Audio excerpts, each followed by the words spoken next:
معزز دوستو، اگر میں آپ سے کہوں کہ شاید ہم نے رمضان کی اصل روح کو کھو دیا ہے تو کیا آپ مانیں گے؟ ذرا سوچیں، وہی رمضان کے جو نبی کریم صلی اللہ علیہ وسلم کے زمانے میں دلوں کو جھنجھوڑ دیا کرتا تھا، کیا آج بھی ہمارے لیے وہی معنی رکھتا ہے؟ یہ بہت اہم سوال ہے۔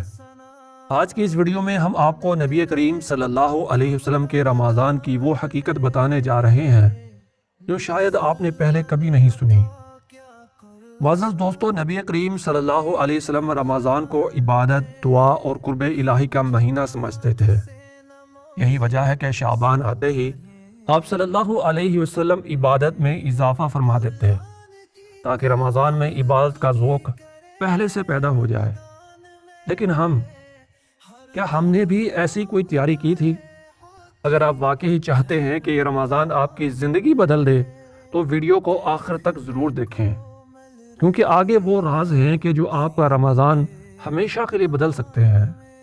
معزز دوستو، ہمارے پیارے نبی حضرت محمد صلی اللہ علیہ وسلم سحری کو کتنا اہم سمجھتے تھے، اس کا اندازہ آپ اس بات سے لگا سکتے ہیں کہ نبی کریم صلی اللہ علیہ وسلم نے فرمایا، سحری کھانا برکت کا باعث ہے، اس لیے اسے چھوڑا نہ کرو، چاہے ایک گھونٹ پانی ہی پیو، کیونکہ اللہ اور اس کے فرشتے سحری کھانے والوں کے لیے رحمت طلب کرتے ہیں۔ مگر بڑے افسوس کا مقام ہے کہ آج ہمارے معاشرے میں کتنے ہی لوگ سحری جیسے بابرکت عمل کو ترک کر دیتے ہیں۔ لیکن کیا ہم نے کبھی سوچا ہے کہ ہمارے پیارے نبی حضرت محمد صلی اللہ علیہ وسلم جو اللہ کے سب سے محبوب بندے تھے، وہ خود بھی سحری کا خاص اہتمام فرمایا کرتے تھے۔ اسی اہمیت کو بیان کرتے ہوئے آپ صلی اللہ علیہ وسلم نے فرمایا، ہمارے اور اہل کتاب یعنی یہود و نصارہ کے روزوں میں فرق سحری کھانے کا عمل ہے۔ اب اگر یہ سوال کیا جائے کہ نبی کریم صلی اللہ علیہ وسلم سحری کب تک تناول فرمایا کرتے تھے، تو اس کا جواب یہ ہے کہ ہمارے نبی کریم صلی اللہ علیہ وسلم سحری میں جلدی نہیں کیا کرتے تھے، بلکہ آخری وقت تک اس کا اہتمام فرمایا کرتے تھے۔ جیسا کہ بخاری شریف کی حدیث میں آتا ہے، حضرت زید بن ثابت رضی اللہ تعالیٰ عنہ فرماتے ہیں کہ ہم نے نبی کریم صلی اللہ علیہ وسلم کے ساتھ سحری کی، پھر آپ صلی اللہ علیہ وسلم نماز کے لیے کھڑے ہوئے۔ حضرت انس رضی اللہ تعالیٰ عنہ نے پوچھا کہ سحری اور اذان کے درمیان کتنا وقفہ ہوتا تھا؟ تو انہوں نے فرمایا کہ تقریباً 50 آیات کی تلاوت جتنا وقت ہوتا تھا۔ لیکن افسوس، کچھ لوگ تو رات 12 بجے ہی کھا پی کر سو جاتے ہیں اور سمجھتے ہیں کہ یہی سحری ہے، جبکہ بعض کیلنڈروں میں احتیاط کے نام پر سحری کے اختتام کا وقت اصل وقت سے کافی پہلے لکھ دیا جاتا ہے، اور یہ اعلان کر دیا جاتا ہے کہ کھانا پینا بند کر دو۔ یہ نبی کریم صلی اللہ علیہ وسلم کی سنت کے خلاف ہے، اور نبی کریم صلی اللہ علیہ وسلم نے فرمایا ہے کہ میری امت اس وقت تک بھلائی میں رہے گی جب تک کہ وہ سحری میں تاخیر اور افطاری میں جلدی کرے گی۔ اللہ تعالیٰ نے بھی قرآن مجید میں یہ بات واضح فرمائی ہے کہ کھاؤ اور پیو یہاں تک کہ صبح کی سفید روشنی رات کے سیاہ دھاگے سے واضح ہو جائے۔ معزز دوستو، جب سحری کا وقت ختم ہونے کے قریب ہوتا تو نبی کریم صلی اللہ علیہ وسلم صحابہ کرام رضوان اللہ علیہم اجمعین کو یہ تلقین فرمایا کرتے تھے کہ وہ آخری لمحے تک سحری کو جاری رکھیں، یہاں تک کہ اگر کوئی کسی مجبوری کی وجہ سے کھانے پینے میں تاخیر اس قدر کر دیتا کہ وہ ابھی کھانے پینے میں مصروف ہوتا اور اذان ہو جاتی، تو آپ صلی اللہ علیہ وسلم فرماتے کہ جب کوئی اذان سنے اور کھانے کا برتن اس کے ہاتھ میں ہو تو وہ اپنی ضرورت پوری کیے بغیر برتن کو نہ رکھے۔ معزز دوستو، یہ تو ہوا سحری کے وقت کا معاملہ۔ اب دیکھتے ہیں کہ نبی کریم صلی اللہ علیہ وسلم سحری میں کیا تناول فرمایا کرتے تھے۔ معزز دوستو، آپ صلی اللہ علیہ وسلم کی سحری نہایت ہی سادہ ہوا کرتی تھی۔ زیادہ تر آپ صلی اللہ علیہ وسلم کھجور اور پانی سے سحری فرمایا کرتے تھے۔ آپ صلی اللہ علیہ وسلم نے فرمایا کہ سحری میں سب سے بہترین کھجور ہے، یعنی کہ مومن کی سب سے بہترین سحری وہ کھجور ہے۔ یاد رکھیے، نبی کریم صلی اللہ علیہ وسلم کا ہر عمل حکمت اور بھلائی پر مبنی ہے۔ اگر آپ صلی اللہ علیہ وسلم سحری میں سادگی اختیار کیا کرتے تھے تو ہمیں بھی میانہ روی اختیار کرنی چاہیے۔ معزز سامعین، سحری کے بعد نبی کریم صلی اللہ علیہ وسلم فجر کی نماز کی تیاری فرماتے ہیں۔ اذان کے بعد 2 رکعت سنت ادا کرتے اور پھر فجر کی جماعت پڑھاتے۔ لیکن آج کتنے ہی لوگ ایسے ہیں جو سحری کھا کر سو جاتے ہیں اور فجر کی نماز چھوڑ دیتے ہیں۔ یہ بہت بڑی محرومی ہے، جبکہ نبی کریم صلی اللہ علیہ وسلم نے فرمایا کہ بہت سے روزے دار ایسے ہوتے ہیں کہ جنہیں روزے سے صرف بھوک اور پیاس ہی حاصل ہوتی ہے، یعنی ان کا روزہ رکھنا انہیں کوئی فائدہ نہیں دیتا۔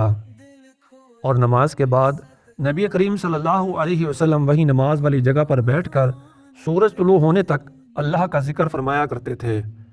یہ وہ عام معمولات تھے کہ جو رمضان کے علاوہ بھی باقی دنوں میں نبی کریم صلی اللہ علیہ وسلم کی جاری رہا کرتے تھے۔ تو پیارے دوستو، یہ تو تھا نبی کریم صلی اللہ علیہ وسلم کا سحری کے بعد کا معمول۔ لیکن سوال یہ ہے کہ آپ صلی اللہ علیہ وسلم کا دن رمضان میں کیسے گزرتا تھا؟ کہ آپ صلی اللہ علیہ وسلم عام دنوں کی طرح ہی مصروف رہتے یا رمضان میں کچھ خاص فرق ہوتا تھا؟ جب ہم قرآن و حدیث کی روشنی میں روزے کا فلسفہ پڑھتے ہیں تو یہ بات ہمارے سامنے واضح ہو جاتی ہے کہ رمضان صرف بھوک پیاس برداشت کرنے کا نام نہیں، بلکہ یہ دل کی صفائی، زبان کی حفاظت اور کردار کی اصلاح کا مہینہ ہے۔ آپ صلی اللہ علیہ وسلم نے فرمایا کہ جو شخص جھوٹ بولنا یا اس پر عمل کرنا نہیں چھوڑتا تو اللہ تعالیٰ کو اس کے بھوکا اور پیاسا رہنے کی بھی کوئی ضرورت نہیں ہے۔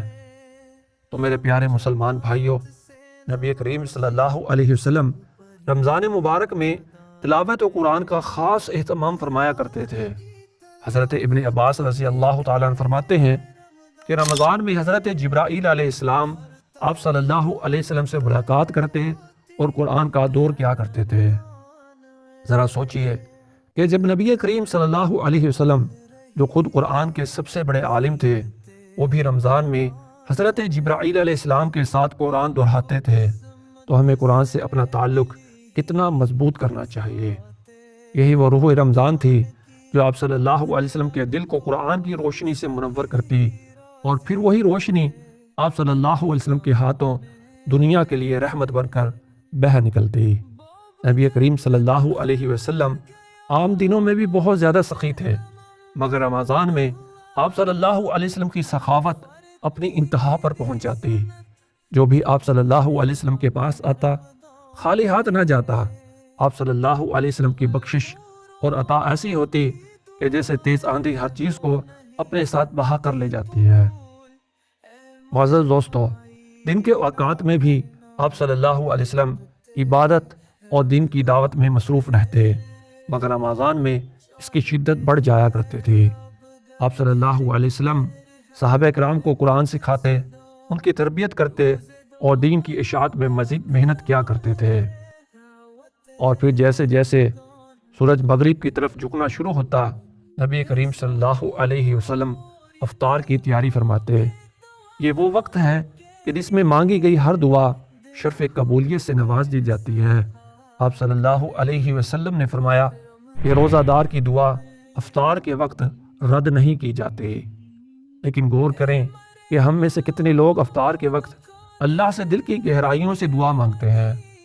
یہی وجہ تھی کہ آپ صلی اللہ علیہ وسلم افطار کے وقت کھانے کو معمولی سامان تک محدود رکھتے تھے، تاکہ دعا کی لذت اور رب کے سامنے عاجزی و انکساری کے ان قیمتی لمحات کو کھانے کی بھوک کے آگے کھو نہ دیں۔ آپ صلی اللہ علیہ وسلم افطار میں سادگی اختیار فرماتے، سب سے پہلے تازہ یا خشک کھجور سے افطار فرماتے، اور اگر وہ میسر نہ ہوتی تو پانی سے روزہ افطار فرما لیا کرتے تھے۔ لیکن یہ سادگی صرف کھانے کی حد تک محدود نہ تھی، بلکہ آپ صلی اللہ علیہ وسلم افطار میں وقت کی برکت کو بھی اتنی ہی اہمیت دیتے تھے۔ آپ صلی اللہ علیہ وسلم نے فرمایا کہ لوگ ہمیشہ بھلائی میں رہیں گے جب تک کہ وہ افطار میں جلدی کرتے رہیں گے۔ افطار میں جلدی یعنی کہ جیسے ہی سورج غروب ہو فوراً افطاری کر لی جائے۔ لیکن دوستو، کیا ہم نے کبھی سوچا ہے کہ افطار کے بعد نبی کریم صلی اللہ علیہ وسلم کا معمول کیا ہوتا تھا؟ افطار کے بعد آپ صلی اللہ علیہ وسلم مغرب کی نماز ادا فرماتے، پھر گھر جا کر سنتیں پڑھتے اور کچھ دیر آرام فرماتے تاکہ رات کے قیام کے لیے تازہ دم ہو سکیں۔ لیکن رمضان کی راتوں کی سب سے خوبصورت عبادت تراویح اور قیام اللیل تھی۔ جو شخص ایمان اور ثواب کی نیت سے رمضان میں قیام کرتا ہے اللہ تعالیٰ اس کے تمام پچھلے گناہوں کو معاف فرما دیتے ہیں۔ لیکن غور کریں ہم میں سے کتنے لوگ رمضان کی راتوں کو واقعی عبادت میں گزارتے ہیں، لیکن دوستو رمضان کی آخری راتیں تو کچھ اور ہی خاص ہوتی تھیں۔ یہی وہ وقت تھا کہ جب نبی کریم صلی اللہ علیہ وسلم کی عبادات اور زیادہ بڑھ جاتی تھیں۔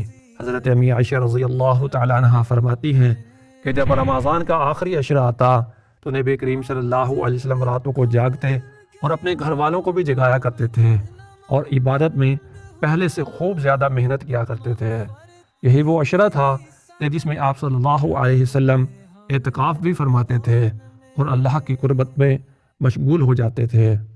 لیکن سوال یہ ہے کہ لیلۃ القدر میں ہمیں کیا کرنا چاہیے؟ معزز دوستو یہ وہ رات ہے کہ جو 1000 مہینوں سے بہتر ہے، اور نبی کریم صلی اللہ علیہ وسلم نے ہمیں سکھایا ہے کہ اس رات میں زیادہ سے زیادہ عبادت کریں، توبہ استغفار کریں اور اللہ تعالیٰ سے یہ دعا مانگیں، اللہم انک عفو تحب العفو فاعف عنی۔ اے اللہ تو معاف کرنے والا ہے، معافی کو پسند کرتا ہے، بس مجھے بھی معاف فرما دے۔ اور پھر جیسے جیسے رمضان کا آخری دن قریب آتا ایک اور جذبہ جاگنے لگتا۔ یہ جذبہ تھا الوداعی آنسوؤں کا، اللہ کی رحمتوں کو رخصت کرنے کا اور سوال کرنے کا کہ کیا ہمیں اگلا رمضان نصیب ہوگا یا نہیں۔ لیکن دوستو یہ رمضان کی بابرکت گھڑیاں ابھی باقی ہیں، کیا ہم ان سے بھرپور فائدہ اٹھائیں گے؟ اگر ہاں تو کمنٹ میں انشاءاللہ لکھ کر اپنی نیت کا اظہار ضرور کریں۔ معزز دوستو اگر آپ چاہتے ہیں کہ ایسی ہی ایمان افروز اور سنت سے بھرپور ویڈیوز آپ تک پہنچتی رہیں تو ہمارے چینل با مقصد کہانیاں کو سبسکرائب کریں، بیل آئیکن کو دبائیں تاکہ کوئی بھی قیمتی ویڈیو آپ سے مس نہ ہو جائے۔ اور ہاں اگر آپ کو یہ ویڈیو پسند آئی ہے تو لائک ضرور کریں، اپنے دوستوں کے ساتھ شیئر کریں تاکہ سب کو نبی کریم صلی اللہ علیہ وسلم کی سنتوں پر عمل کرنے کی ترغیب ملے۔ ہو سکتا ہے کہ آپ کے ایک شیئر سے کسی کی زندگی بدل جائے اور آپ کی نجات کا ذریعہ بن جائے۔ اللہ تعالی ہمیں رسول اللہ صلی اللہ علیہ وسلم کی سنت کے مطابق رمضان گزارنے کی توفیق عطا فرمائے، آمین ثم آمین۔ تو ملیں گے اگلی ویڈیو میں، اللہ حافظ۔ روزہ رکھے اور نمازیں بھی پڑھے رمضان میں۔